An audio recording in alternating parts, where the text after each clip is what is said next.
Bem-vindos ao 13º episódio do podcast Acorde, Música e Psicanálise. Hoje vamos analisar a obra Drão, de Gilberto Gil, lançada no disco Umbanda 1 de 1982. E para isso recebemos nossa convidada Silvana Herr, que é psicanalista e docente do Instituto DIP, Diálogos e Estudos em Psicanálise.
Acorde, Música e Psicanálise, com Rafael Garbuio e Ricardo Pesati.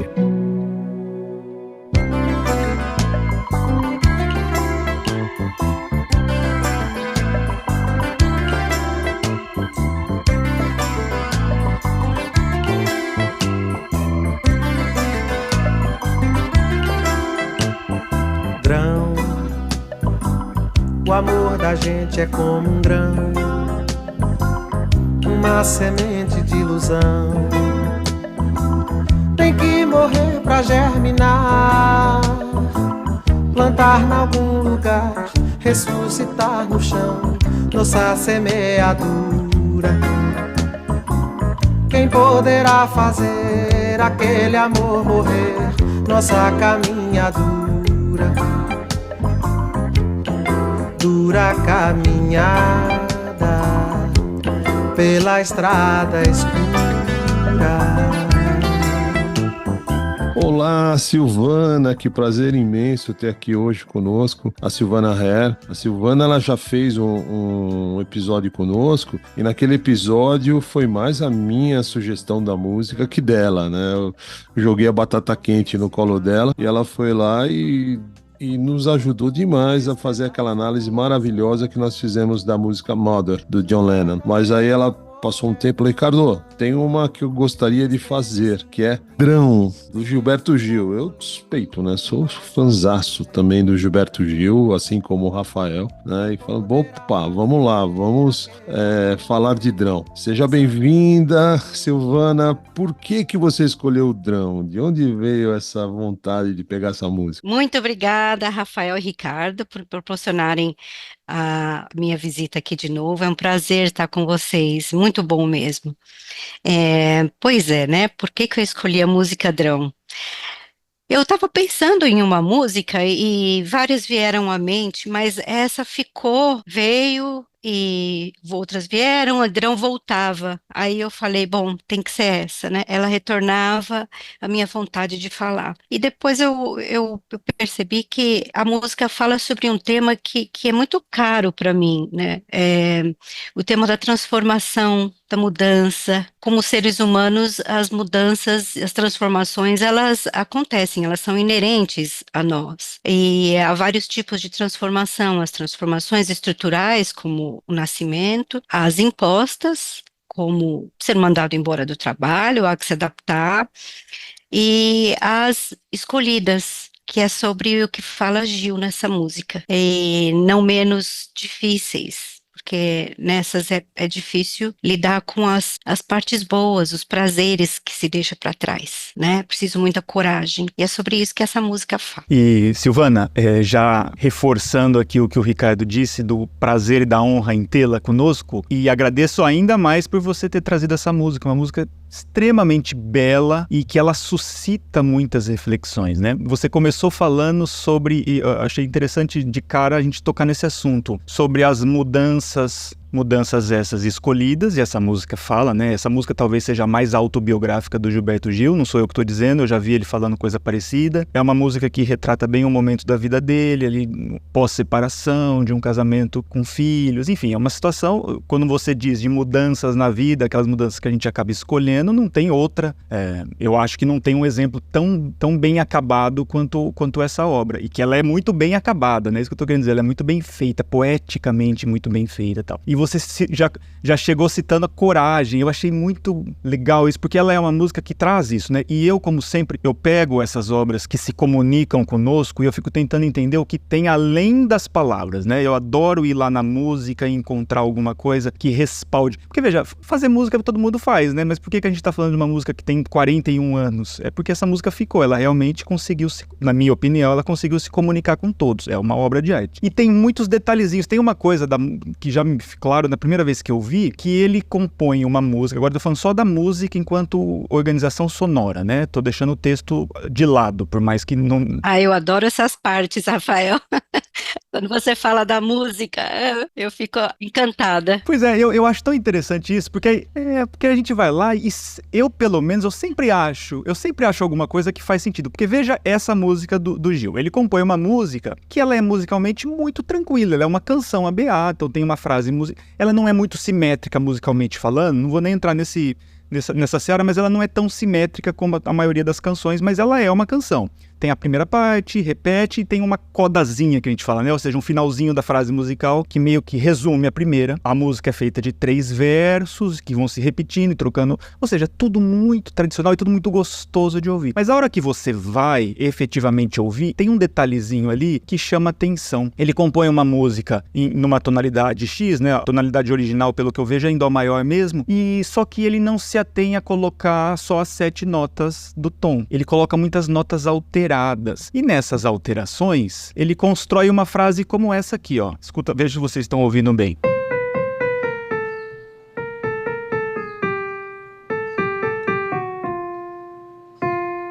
Qual é o ponto? Ele se atém, a música ela é completamente carregada de intervalos descendentes com notas cromáticas. Em música, quando a gente passa de uma nota para outra no semitom e não mais no tom inteiro, a gente chama isso de cromatismo. Que é uma figura muito comum, é uma figura chama muita atenção porque ela pressupõe uma tensão. Se a gente pegar lá no século XVII, no auge do barroco musical, que é um período muito importante, eles davam até um nome para isso. Eles chamavam isso de passos doriuscos, ou passos doriosos, né? Passo dolorido. É uma figura musical que pressupõe a dor, que pressupõe algo que não é prazeroso. E o Gil usa muito isso nessa música. O tempo inteiro na melodia tem essa descida por graus cromáticos e não por graus conjuntos, né? Enfim, tudo isso para dizer que dentro da música, existe algo que nos respalda, ou seja, ele tá falando de futuro, ele tá falando, né? A música toda é no sentido de, olha, vamos superar isso, vamos pra frente, nossos filhos estão sãos, é bonito. Porém, ele não deixa de dizer, né? O caminho é duro, a trajetória é difícil, né? Ele é uma música muito realista. E a música traz isso, né? Fabuloso, Rafael. Nossa, é incrível, né? Os seus inputs são sempre maravilhosos, porque nós não temos capacidade de ver isso, né? Só de sentir. Você me lembrou uma outra música de outro gênio, né? 2, né? Jobim e Chico, quando eles trabalham em Eu Te Amo. É exatamente essa colocação que ele vai fazer descendo, tanto na voz como na melodia, né? Se já perdemos a noção da hora, se juntos já jogamos tudo fora, me conta agora como hei de partir. É maravilhoso isso, né? Esse tipo de cromatismo que você consegue imputar na melodia e trazer isso junto com a letra. É maravilhoso isso. Isso fala com o nosso inconsciente, né? É. É incrível isso, né? Só para lembrar aqui, né?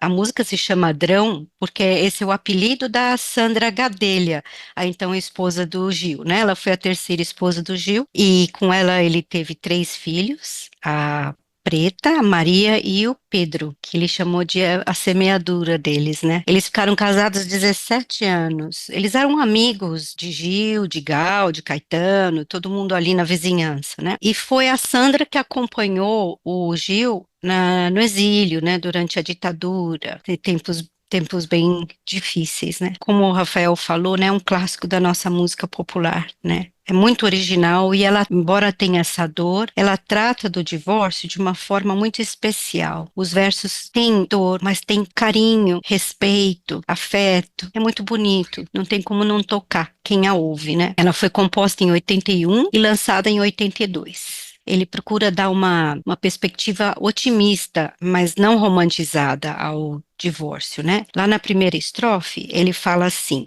Drão, o amor da gente é como um grão, uma semente de ilusão. Tem que morrer para germinar, plantar em algum lugar, ressuscitar no chão, nossa semeadura. Grão,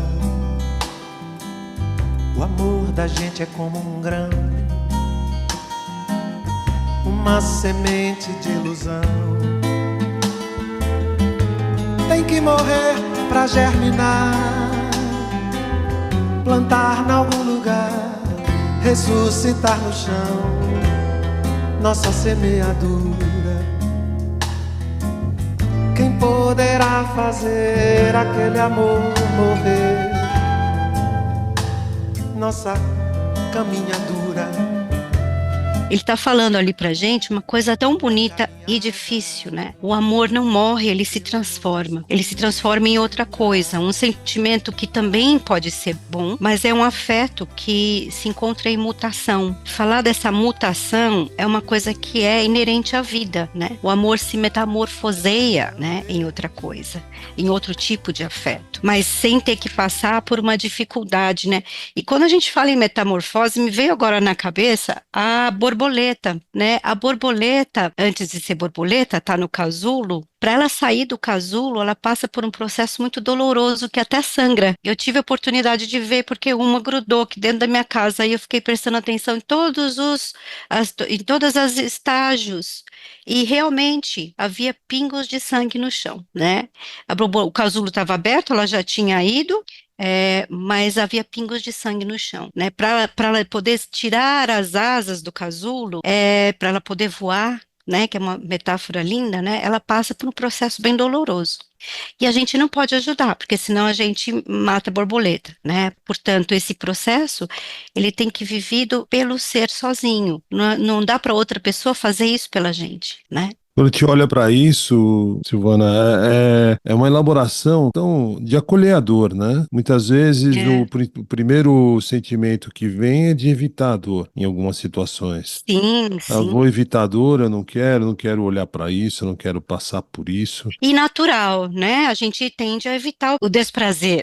A gente precisa aprender ao longo da vida, né? Ir treinando e lidar com isso. Essa é uma estruturação que a gente vai chamar de mais madura, quando há a possibilidade de fazer isso. É trocar um desprazer mais curto por um sofrimento mais longo, né? Você está numa relação que já Exato. não está tendo sentido, você vai acabar percebendo que aquilo vai gerar sofrimento, né? Uma dor talvez não tão forte, mas duradoura. E não é aquilo, né? E começa a pensar nisso, fala, bom, vai ter dor, né? Mas vamos olhar para essa dor, vamos entender o que vem dessa dor, como que a gente pode lidar com essa dor, que é uma dor da vida, né? Olhar para a vida. É que a gente tem muito medo de trocar o conhecimento conhecido pelo desconhecido, né? Isso é natural, nós não ficamos aterrorizados com o desconhecido. Isso é natural nosso, né? Então, trocar um casamento que tá meia boca por uma coisa que eu não conheço, às vezes é muito difícil, e a gente ouve muito isso no consultório. Pessoas que estão num casamento muito ruim, já não casamento, por um tempo eles têm que passar por essa fase sozinhos, né? A dúvida que eu sempre ouço é, mas será que eu não vou me arrepender, né? É que sempre há partes boas num casamento ruim. A fácil de ver é a financeira, muitas vezes, né? Mas não só, é claro. Então, é muito difícil a gente tomar isso, fazer escolhas, né? E deixar partes boas para trás, né? É trabalhoso mesmo, né? É bastante trabalhoso.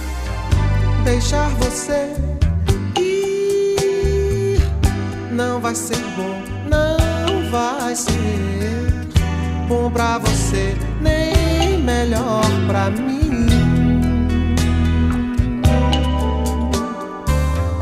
Pensar que é só deixar de ver e acabou, vai acabar muito pior. E é interessante porque aí a gente volta àquilo que você, Silvana, falou na tua primeira intervenção hoje, que é a questão da coragem, né? Porque, como o Ricardo olhou, né? Falou, olhar para a situação e falar, não, vamos enfrentar. Isso exige coragem. E o que mais chama atenção, em sendo uma obra autobiográfica, e eu me sinto autorizado a dizer isso, porque o próprio Gil fala, né? É que ele faz essa música de uma forma corajosa, ele assume, né? Em muitos momentos você vê que ele fala assim, a culpa é minha, né? Tal. E olha que bonito, ele dedica essa música a Adrão, a Sandra, né? A Sandra, que seria Sandrão, né, que era o apelido. Isso, exatamente. E também ele dedica uma homenagem, um pedido de, não sei se pode dizer um pedido de desculpas, eu não sei se é isso que ele queria, mas é uma homenagem a ela e também é uma sublimação total da dor, porque a coragem causa dor, né? Ter coragem, se enfrentar não é uma coisa gostosinha, né? É uma coisa dolorida, tal. E ele também, evidentemente, estava enfrentando essa dor e aí, então assim, ele faz a música como uma forma de homenageá-la, de presenteá-la, de se comunicar com ela, mas também de sublimar, né, a sua própria situação, a sua própria dor. E aí a gente vê o poder da arte, né? Pois é, maravilhoso, né? Talvez através de colocar os sentimentos dele em letra e som, em letra e música, ele vai conseguindo entender, dar sentido ao que está acontecendo. Vai ficando mais consciente, ele vai podendo lidar com aquilo ao fazer essa música, né? Realmente é o poder da arte. A arte é maravilhosa nesse ponto. Mas não só, né? Através da análise a gente também pode ir fazendo essas transformações, né? Essas mudanças. Buscando coragem para elas, né? Sim, A análise é exatamente aquela dura caminhada pela noite escura. é mesmo. Só que você vai ter alguém com você junto nessa noite escura. Alguém que já passou talvez que você não vai estar sozinho nessa noite escura na caminhada, né? Ao fazer a análise, você vai ter um apoio nesse trajeto. E é por isso que a gente fala da importância da análise do analista, né?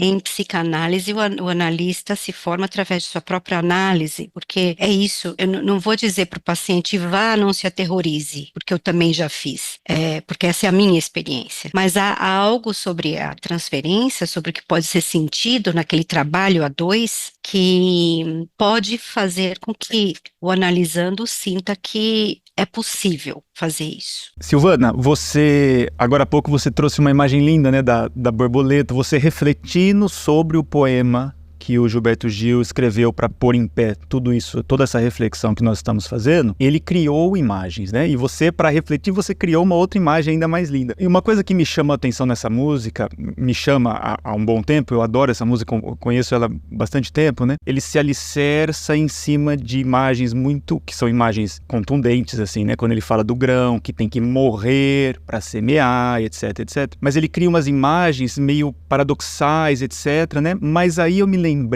de quando a gente estuda a música do século XVI, que é um período que eu acho que a música estava no auge da sua capacidade comunicativa, né? Ela era muito cuidadosa nesse sentido. Eles tinham uma figura que hoje é bastante consenso entre os estudiosos, que chama do oxímoro. O oxímoro, né? Eu prefiro falar oxímoro, porque eu acostumei assim, mas a gente sabe que a pronúncia correta é oxímoro, né? Um paroxítono. O que é o oxímoro? É uma figura de linguagem que é como se fosse o paradoxo, só que ele é mais ele coloca luz sobre a ideia, sobre a oposição. Então, por exemplo, o Gilberto Gil traz pra gente, logo na primeira estrofe, uma frase que diz morrer pra germinar, ou seja, são antagônicos, né? Como assim, morre e germina? São duas, e ele coloca luz sobre isso, ele constrói frases ou coisa, vive e morre, na mesma frase. Então, assim, ele coloca conceitos muito opostos que, teoricamente, não deveriam fazer sentido, mas é justamente nessa oposição que dá força. Muitas obras fazem isso, né? E eu me lembrei muito de uma outra música. Eu lendo essa música, refletindo sobre o texto, eu lembrei de uma outra música dele que chama A Linha e o Linho, em que ele usa também imagens lindíssimas. Uma delas, ele fala assim, logo no começo da música. Veja o quanto que ele estava sendo autoexplicativo, pelo menos na minha opinião. Ele diz assim, a agulha do real nas mãos da fantasia. Que frase, né? E aí eu fiquei com isso na cabeça e aí eu me lembrei, fui confirmar. A Linha e o Linho é uma obra do disco, do álbum Extra, que ele vai para estúdio e publica em 1983. Um aninho depois, né, do álbum Onde Consta Drão. Ou seja, é tudo meio junto. Então ele tava nesse momento muito...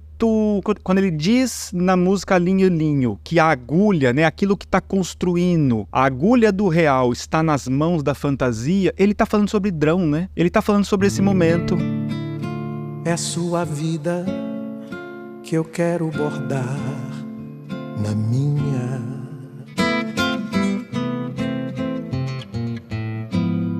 Como se eu fosse o pano e você fosse a linha. E a agulha do real nas mãos da fantasia.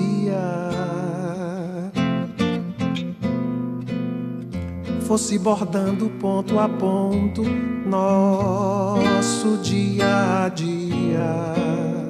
É bonito o que você está falando, é muito bonito. E eu me lembrei, na sua fala, de um texto de Freud, que justamente fala sobre isso. Um texto que se chama O Sentido Antitético das Palavras. Ele fala sobre exatamente isso, o oxímoro, né? Que o inconsciente não distingue de vida e morte. É uma coisa só, né? Não é como o consciente sente, né? Tanto é que em sonhos a gente também presta bastante atenção sobre o oposto das palavras, porque essa linguagem do inconsciente, né? E esse texto de Freud é muito bonito, ele fala sobre a origem da língua egípcia, etc. É muito bonito. Então, Gil, ele está trazendo tudo isso de um lugar talvez ainda, como a gente chama, não representado, né? Ele está procurando dar sentido a tudo isso ao fazer a música e a letra, para ir podendo compreender tudo isso que está acontecendo, né? Para poder trazer representação aos seus sentimentos, para poder conviver com isso, se apaziguar. É muito lindo. Eu falei antes, né, que embora otimista a música, ele não está romantizando, né, esse processo.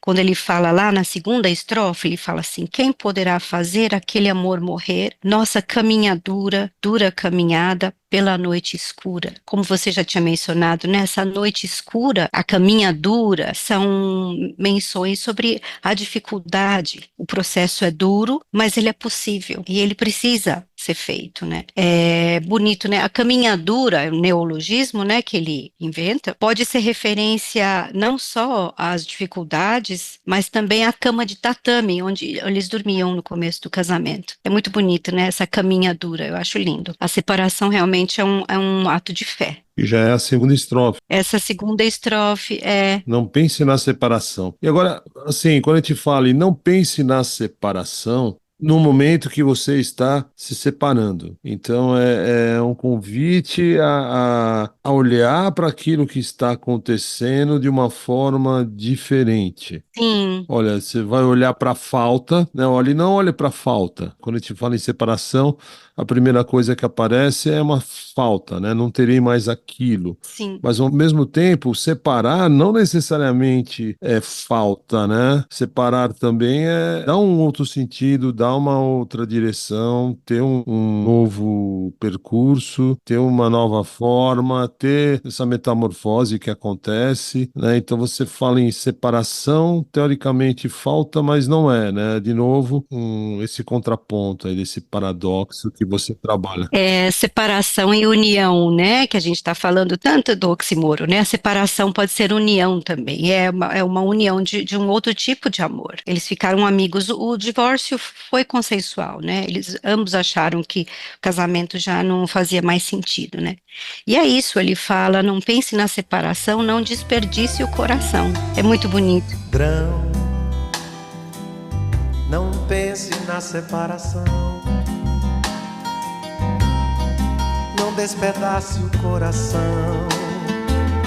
O verdadeiro amor é vão, estende-se infinito, imenso monolito, nossa arquitetura. Quem poderá fazer aquele amor morrer? Nossa caminhadura, cama de tatame, pela vida fora. São versos muito afetuosos, né? Ele fala uma coisa tão bonita sobre como nós funcionamos, né? Nessa terceira estrofe, né? O verdadeiro amor é vão, estende-se infinito, imenso monolito, nossa arquitetura. Nossa arquitetura, eu entendo como algo inerente a nós, é como somos. A transformação, a mudança é nossa arquitetura, é como a gente funciona. A Sandra conta que ela foi a um show do Caetano Veloso e, ao tentar cantar a música Drão, o Caetano se emocionou muito, não conseguia cantar. Aí as pessoas todas, a plateia toda começou a chorar e olhar para ela, né? E a gente vê como essa música emociona, como ela nos toca a todos, porque as transformações de todos os tipos, elas são difíceis, mesmo as estruturais, as impostas, elas são trabalhosas, mas são a nossa arquitetura, fazem parte da vida. Se a gente resiste a elas, a gente vive mal, a gente desperdiça o coração. Tem uma coisa aí com relação ao Caetano, Silvana, que assim, a Sandra é irmã de Dedé, Isso, que também foi esposa do Caetano, é. da qual ele também se separou, para ele estar hoje com a Paula, né? Até hoje, nessa separação, imagina, né? Tudo que vem, né? Porque foi a Sandra e tinha a Dedé também, na mesma época, as duas eram irmãs, a Sandra era cunhada dele, né? E tudo isso muito próximo, né? A Sandra chegou aí a 1 ou 2 casamentos, porque a Sandra foi o terceiro, né? Chegou aí, não sei se aos 2, pelo menos um, ela chegou aí. Com a Nana Caymmi. Foi com a Nana. Ele queria até namorá-la antes e ela dizia não, mas aí uma hora deu certo. Exatamente. Muito interessante, né? A gente, como ser humano, a gente é confrontado por eternas buscas, né? A gente tem uma sensação de falta. Remete a gente a sempre a uma sensação de que falta algo, né? E isso é inerente ao ser humano, né? Portanto, nós estamos em permanente transformação, tentando aplacar essa falta. Quando a gente olha para esse monolito, né? É um monolito do passado, né? Também, porque assim, o verdadeiro amor é vão e estende-se infinito. Sim, é infinito, mas no passado, né? Você teve uma fase ali, viveu, aconteceu, foi lindo, né? Não precisa estragar tudo aquilo, falar, não, aquilo lá foi vão. Não, foi lindo, foi maravilhoso, foi, como dizia o Vinícius, né? Infinito enquanto dure. Então, foi bom, aconteceu, foi lindo. Tem um futuro, tem uma vida para frente. A gente não precisa ficar preso a esse passado monolítico da nossa arquitetura. E vamos viver, você, eu, vivamos, porém com caminhos distintos a partir de agora. Mas fica a amizade, fica esse amor ainda. Fica esse amor, né? Diferente. As transformações fazem parte da vida, né? Elas são uma estratégia de sobrevivência, né? Que faz a gente seguir adiante em eternas repetições. O que me chama atenção também, me chama atenção pela beleza e que nos aproxima ainda mais, tem uma fragilidade dele o tempo inteiro também, né? Fragilidade essa, por exemplo, ele fala do monolito e eu concordo com tudo isso, mas logo, um pouco depois, no verso em que ele diz, os meninos, que é um dos mais bonitos, né? Os meninos são todos sãos, os pecados são todos meus, mas aí ele diz, Deus sabe a minha confissão. Me chama atenção esse Deus sabe a minha confissão, né? Porque é ele se agarrando a alguém também, né? Tipo, ó, eu tô aqui defendendo que é assim mesmo, vamos seguir e tal, mas em algum momento ele precisa da ajuda de alguém também, né? E ele apela para outra instância. E isso de um país, é isso que me vem, né? Quando eu leio essa... Imagina, ele tá falando desse monolito que o Ricardo acabou de dizer, essa coisa bem acabada, sem começo, meio e fim, né? Uma coisa sólida. E tá dizendo, ó, o que foi, vamos fazer outra coisa. É tudo muito bonito, mas em algum momento momento vem a fragilidade. Ele fala assim, ó, Deus sabe a minha confissão, tá? Tem alguém dando a mão pra mim também? Porque essa caminhada escura e dura é dura pra mim também. Eu também preciso de uma ajuda, né? Sim, é dura, né? Assim, mesmo ele tendo a possibilidade, a maturidade de encarar isso, né? É sempre muito duro, é sempre muito difícil para nós, né?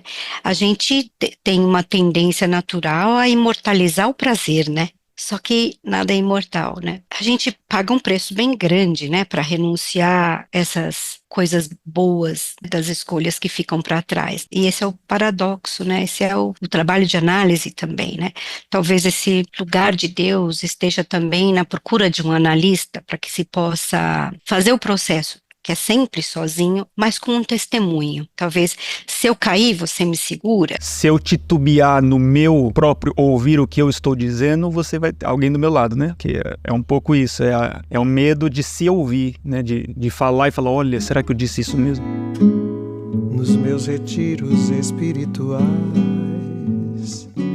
descubro certas coisas tão banais, como ter problemas, ser o mesmo que não.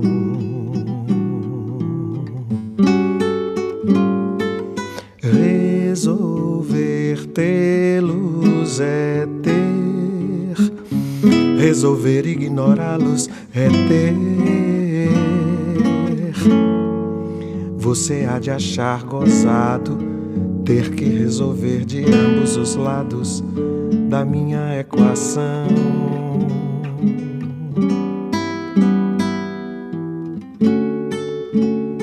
Que gente maluca tem que resolver. Quando estava pensando sobre essa música, me veio muito forte um livro que eu amo de paixão, que se chama A Alma Imoral, do Newton Bonder.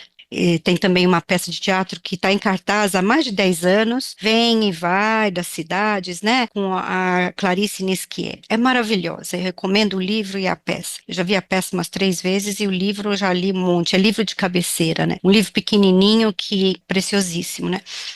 E ali o Newton fala sobre a dificuldade de sair de um lugar que já foi largo, mas que se tornou apertado, para ir para um lugar mais amplo. Como é difícil essa passagem, né? Esse movimento, ele é assustador e avassalador. E ele escreve isso de uma maneira lindíssima, né? E a Nisquier também, a peça é baseada no livro dele. Ela também nos mostra isso de uma maneira, assim, sublime. E, dentre várias passagens lindíssimas, o Newton Bonder escreve assim, olha, passar por um processo de mutação de maneira bem-sucedida é irromper em um corpo que não sabia que poderia conter o nosso eu. Que bonito, né? A mutação é dolorida mesmo, né, gente? E a gente está em eterna mutação, da hora que nasce até a hora que morre, né? E aí tem o verso do Gil, morre e nasce trigo, vive e morre pão. Ele consegue criar 2 frasezinhas com 3 palavras se alternando, né? São 3 palavras que se alternam, e ele não fecha nada, mas ele abre todas essas reflexões aí, e o diálogo com essa frase que você acabou de trazer do Alma Imoral é impressionante. Da Alma Imoral, né, do Newton Bonder.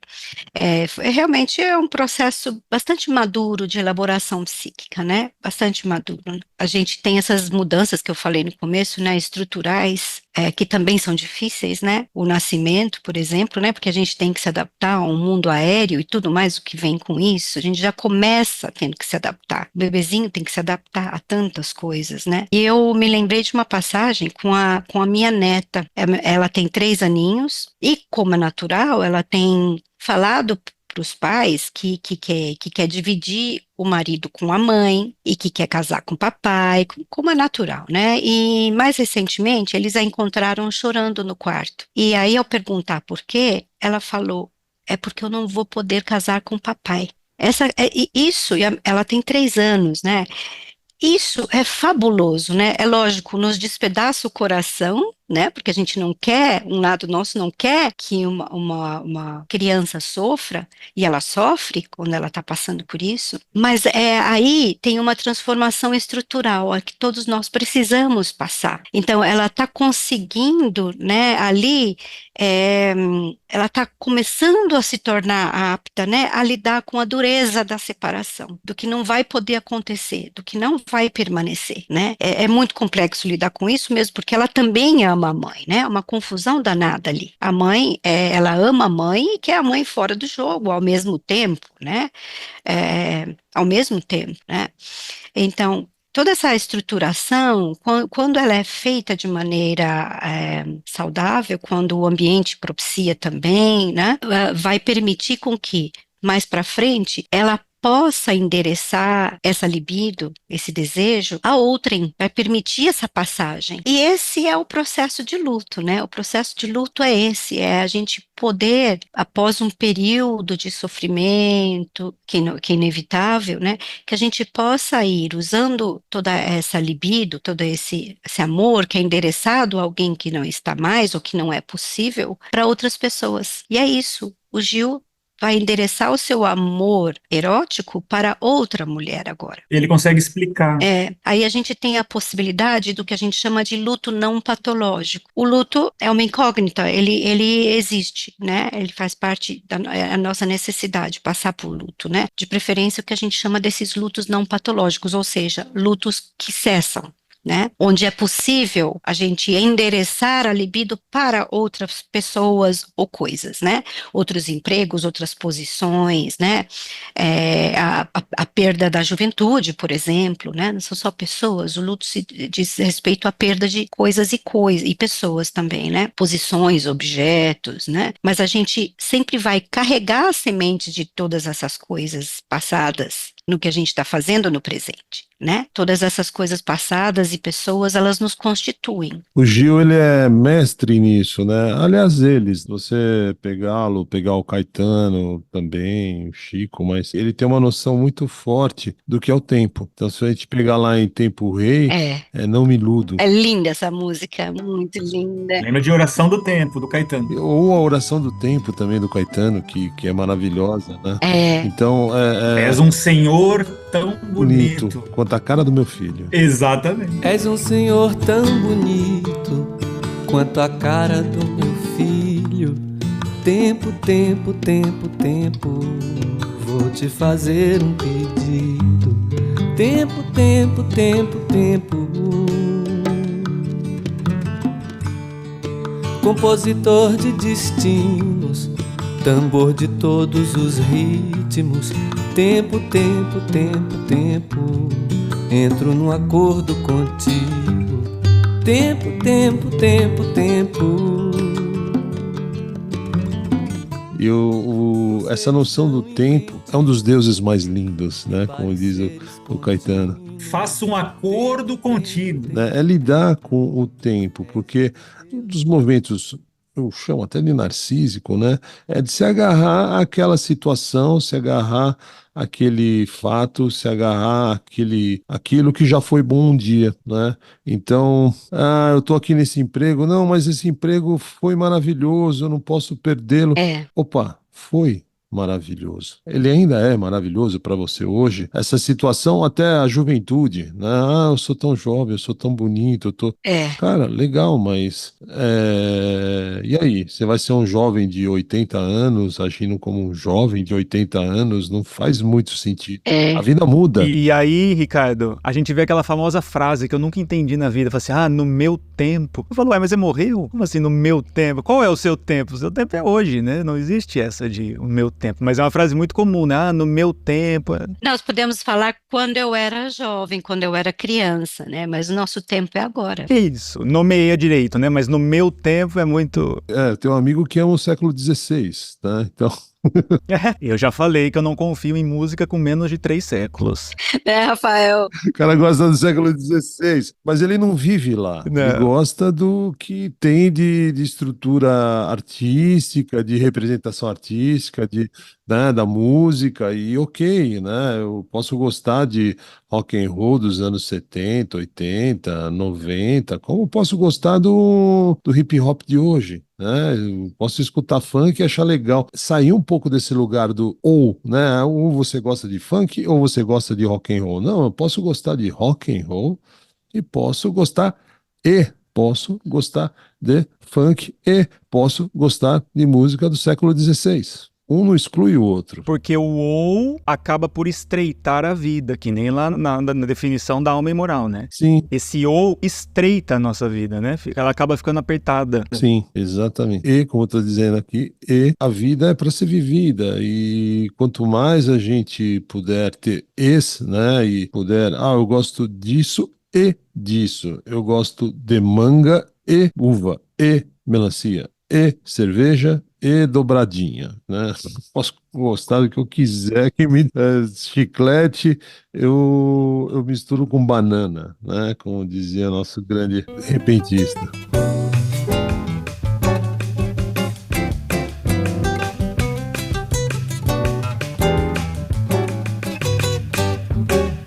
Só ponho bebop no meu samba quando o tio Sam pegar no tamborim.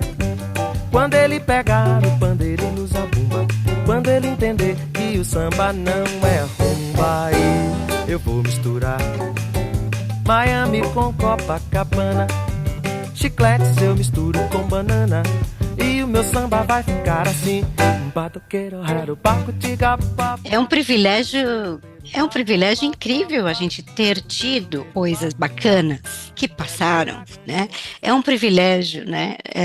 Se é visto como uma tristeza porque aquilo se foi, a gente vive muito mal. Tem como não podia deixar de ser, né? Mas um outro texto de Freud muito importante sobre esse assunto, um texto de três páginas que se chama A Transitoriedade. Ele foi escrito em 1915, mas publicado em 16. E ali ele conta sobre um passeio que ele está fazendo em 13, o passeio ocorre em 1913, antes da Primeira Guerra, com esse jovem poeta que é muito ensimesmado, né? E esse poeta, ele está sofrendo porque as plantas vão morrer e a transitoriedade do belo tira o valor do belo, né? E Freud pensa muito sobre isso, né? E ele pensa e aí ele fala, eu acho que eu entendi o que acontece, né? O que acontece com pessoas que funcionam assim, né? Há uma revolta contra o luto. Ele fala assim, eu vou até pegar a passagem aqui, porque é muito interessante, né? Ele fala assim, isso me levou a concluir que um poderoso fator emocional estava em ação. Havia uma revolta psíquica contra o luto, né? Então é uma revolta de fazer esse luto, de passar por esse processo de tristeza e acomodação e movimento para o que virá depois. Não sabemos o que será, mas algo virá depois. E é muito interessante, porque é nesse mesmo ano que ele começa a escrever Luto e Melancolia, que ele só publica em 17, né? Então, a gente vê nesse textinho pequeno, ele pensando sobre isso, né? A ideia ali germinando, peraí, que é que ele reage assim, né? Eu acho que é pelo contrário, eu acho que a transitoriedade é que faz a coisa ser especial e tão valiosa, né? E tão rara. É assim que ele pensa. Mas por que então que algumas pessoas pensam assim diferentes, estão na direção oposta? E aí a gente vai pensando sobre esse luto que é patológico, a não aceitação da transitoriedade da vida. Isso acontece muito com pacientes melancólicos, né? Quando você pega um melancólico pela frente, Sim. muitas vezes já perdeu tanta coisa que ou perdeu numa fase que não conseguia elaborar de uma forma mais estruturante, né? E ficou desestruturado lá no passado essa perda. Então fica um medo imenso de perder. E o medo de perder gera um medo até de ganhar. Que eu falo, não quero ter porque eu vou perder. Eu não vou me envolver porque vai acabar. Eu não vou começar porque eu não termino. Eu não vou. E gera aquilo que é o pior, né? Gera paralisação, né? Você acaba paralisando várias fases da sua vida, né? E o quanto o saber que vai começar e vai acabar. Eu pensando aqui sobre música, já que a gente fala aqui de música e psicanálise, imagina uma coisa, uma melodia que não será uma melodia, com o mesmo ritmo e a mesma nota. Né? Porque já que eu não posso mudar, vai ser a mesma nota, eu não vou perder, vai ficar essa nota aqui, bem. E na mesma, né?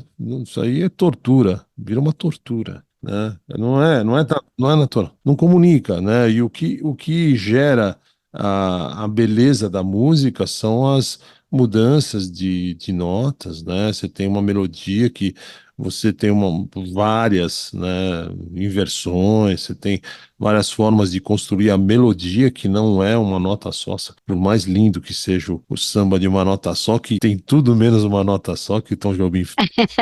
É verdade.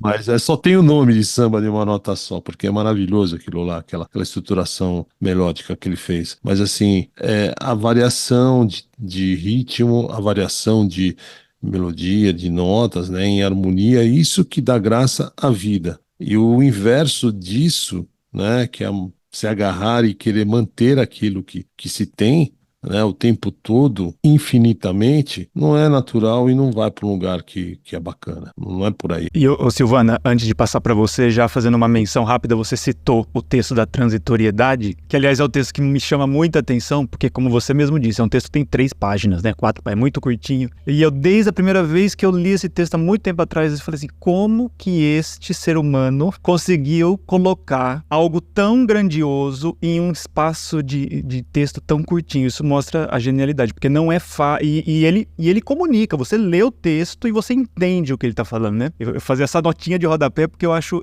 isso em termos de, aí eu tô falando de, na minha opinião, em termos de linguagem artística, pra mim aquilo é um poema, né? É algo, é uma obra literária que merece ser lido e relido muitas vezes. Mas o que me chama a atenção de você ter lembrado do texto e ter falado, é porque assim, como você mesmo leu aí, né, o próprio Freud, em dado momento, ele conclui aquilo que ele tá vendo no jovem poeta, é essa revolta para com o luto, né, ele nos explica isso lindamente. E aí eu volto pro Drão, e eu posso dizer, não sei se vocês concordam, mas é o oxímoro disso, né, é o Gilberto Gil, autobiograficamente, fazendo uma ode ao luto bem encaminhado, ao luto de um casamento. Exatamente, é uma ode a isso, porque ele explica, né? Ele, poeticamente, 2 mais 2 são 4. Olha, apesar de tudo isso, do caminho ser duro, escuro, vale a pena seguir e jogar a nossa libido na frente, né? Com medo, como a música que você explicou tão bem, a letra mostra, não é fácil, é duro para todos nós, né? Mas quando a gente vai treinando isso, dependendo da nossa estruturação, podendo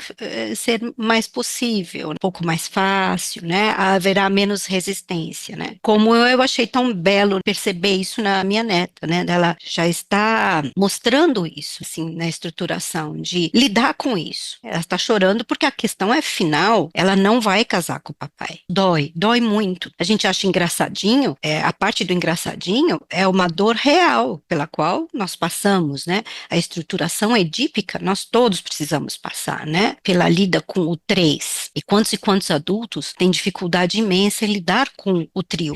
Reaviva, né? Todo o drama lá de trás. Sim, é muito bonito, né? E falando sobre o texto do Freud, né?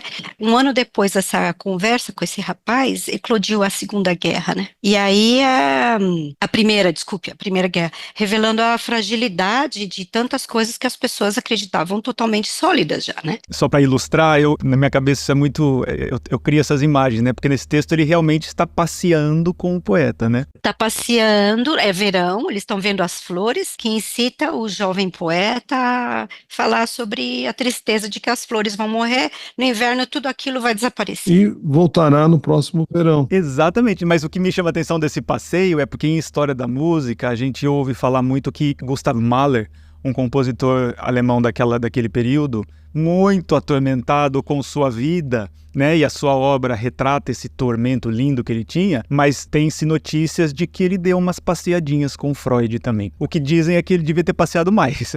Esses passeios do Freud com os artistas da época devia ser algo muito... Queria ser uma mosquinha pra estar lá e ver como é que era. Fabuloso, né? Então, e foi chegando nos Estados Unidos que ele soltou a frase, né? Trouxemos a maldição aqui, eles nem sabem. Pois é, e a viagem dos três, Freud, Ferenczi e Jung no navio, indo para os Estados Unidos, né?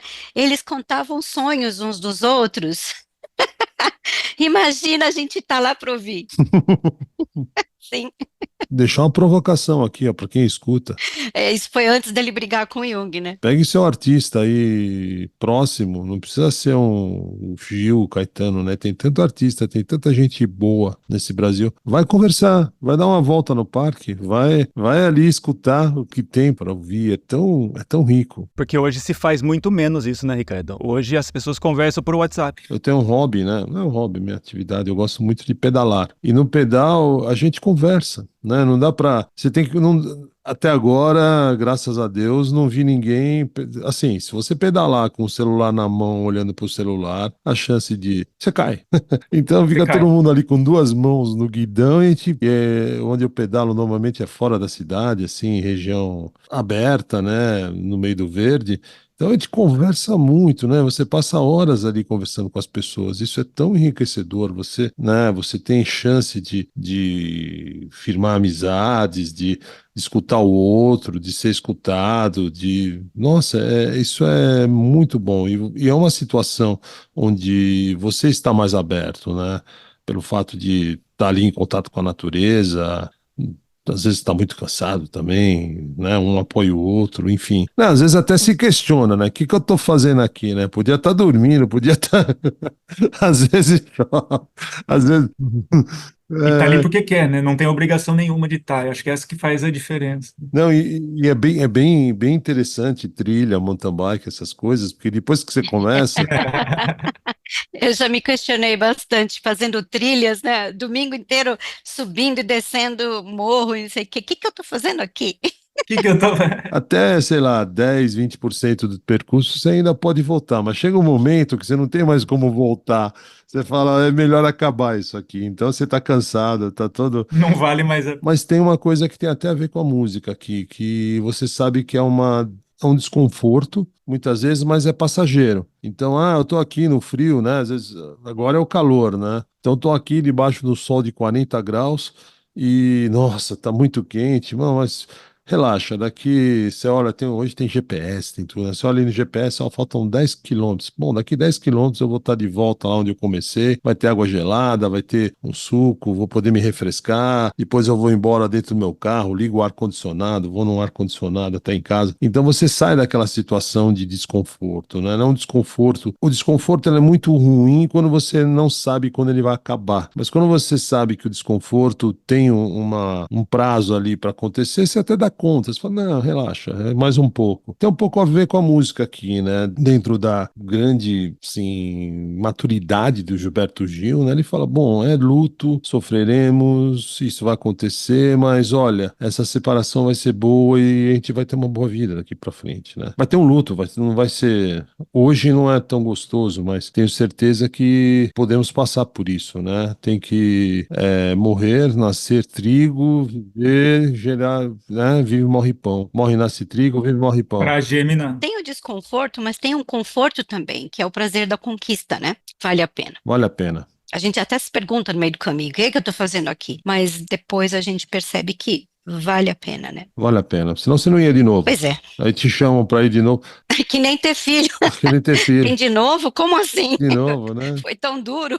Sim, É. exatamente. Ter outro? É isso mesmo. Aí a gente olha para aquilo e fala, pô, mas por que eu tô fazendo? Porque eu quero, porque Que é dá bom, prazer. porque dá prazer. Mas que na hora de alinhavar que deu certo, ele vira e diz, os meninos são todos sãos, né? Então, assim, é dolorido, mas é a obra que ele mais... Ó, o que a gente fez aqui, deu certo, estão sãos, né? Então. E não há o que perdoar. É. Por isso mesmo é que há de haver mais compaixão. né? Não é uma coisa para se perdoar, é a vida. É isso. É o que acontece, né? Ah, me perdoe. Me perdoe é como, olha, eu fiz algo errado. Quando você diz não há o que perdoar, quer dizer, o que eu estou fazendo, eu sei da minha confissão, tudo, mas eu não vejo isso como algo que eu errei e não faria. É algo pensado que eu faria novamente, inclusive. Se me perguntar, você faz de novo? Faço, porque é o que eu tenho que fazer. Esse é o meu caminho, né? Não é um erro. Que faz parte do humano, foi o que deu para fazer naquele momento. Grão, o amor da gente é como um grão,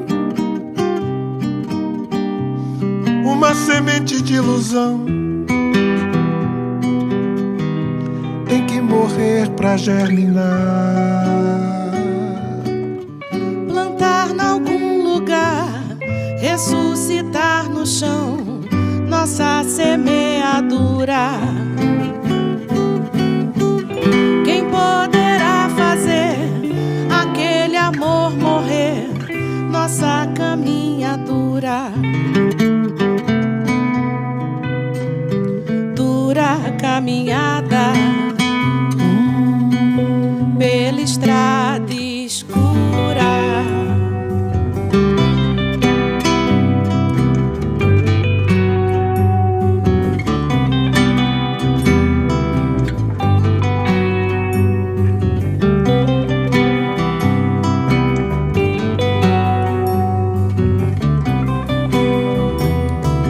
Drão,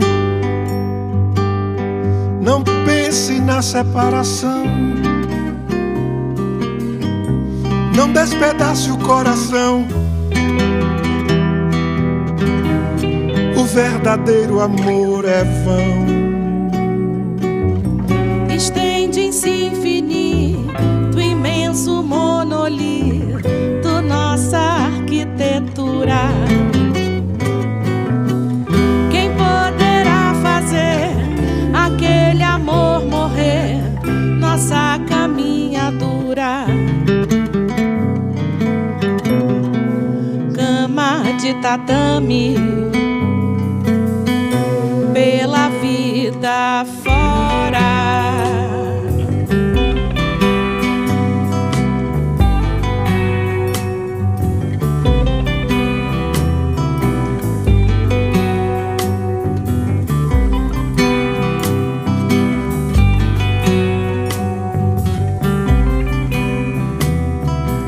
Drão, os meninos são todos sãos, os pecados são todos meus. Deus sabe a minha confissão. Não há o que perdoar, por isso mesmo é que há de haver mais compaixão. Quem poderá fazer aquele amor morrer, se o amor é como um grão? Morre, nasce trigo, vive, morre pão.